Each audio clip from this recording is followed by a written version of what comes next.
Good morning, beautiful people. So, a day in my life sa apartment. Nandito ang aking sister at ang kanyang dalawang Junakis.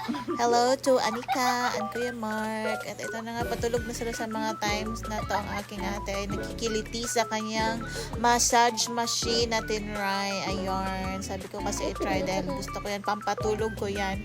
So, yun na nga, morning na pumunta kami sa prutasan dahil fruits is life and favorite ko lagi yung fruits. At after nyan ay bumili kami ng pandesal dahil nag-crave din ako ng pandesal. Medyo matagal talaga ang pag-aantay dito sa dami ng bumibili. So makatuloy kaming manglilimos sa part na yan. So after nga nag-prepare na kami at pumunta kami sa mga in-laws ng aking ate. Nagsimba kami dahil kailangan na namin mag-pray.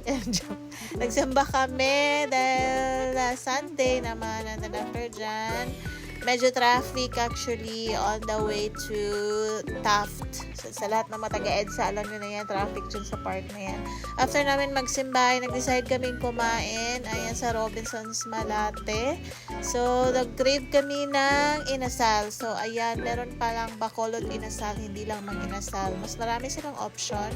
So, if you can see, marami kaming in order. May chicken, may kare-kare, may barbecue, may bilo-bilo, may danggit, gulay, at only rice sila. Kaya busog talaga ang mga people. So, after nga niya na umuwi ako at meron pala akong pupuntahan. Ayan, may exam akong tinake. At sasabihin ko na lang next time kung ano tong exam na to. Sobrang aga, 6 a.m. lang naman. So, hindi na ako nakapag-exam for ilang years. So, trinay ko lang to support my sister and pamangkin. So, sana nga ay makapasa sa exam na yan. And after niya na-decide na kami umuwi agad dahil pagod ang mga people. At pumunta kami sa condo ng aking in-laws. In-laws ni ate. Pumunta kami dyan. Malapit yan sa Manila Bay. So, if nakikita nyo yun yung Manila Bay. Sa tapat niya. Ang ganda ng mga buildings. Nasa 31st floor kasi kami. Kaya nakikita namin yung view. And ayan ulit. Puro view to. Kasi at this time, yung pamangkin ko ang humahawak ng phone. Gusto daw niyang my day itong mga view na to dahil maganda nga naman ang view and it's city views lalo na sa gabi. So ayan view ulit guys, makikita nyo dyan yung Quirino Station LRT1, malapit kami dyan sa area na yan at ang ganda nga naman ng sunset. So ayun nga, yung pamangkin ko ang nakahawak sa phone na to, ayan siya, gusto niya kasing i-my day. Ayan, malaki na tong baby na to.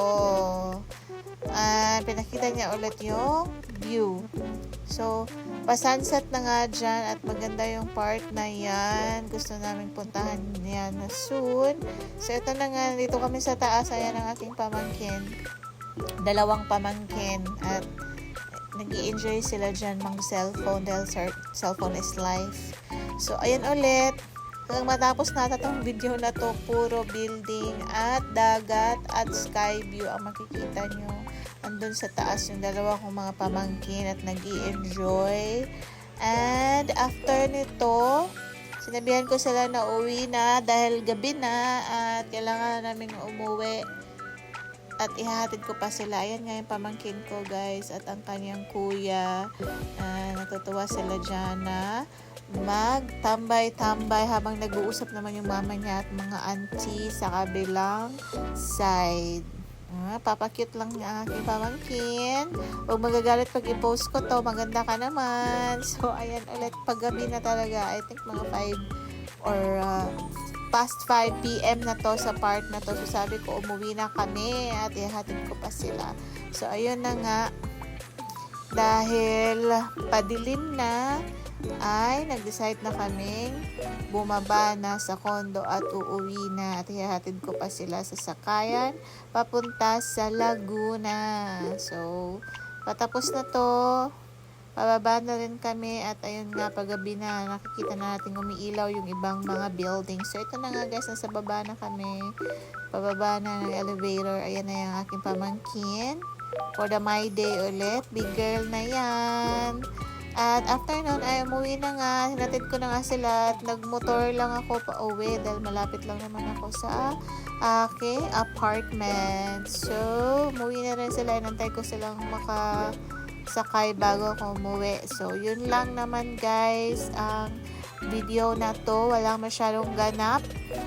Medyo pagod lang, pero at least nakasama ko ang aking sister at ang kanyang mga pamangkin.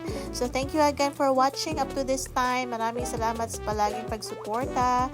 At huwag kang magsawang manood, mag-share at mag-comment below. Thank you so much. I hope to see you on my next adventure. Thanks for watching. Have a great rest of the day. Bye!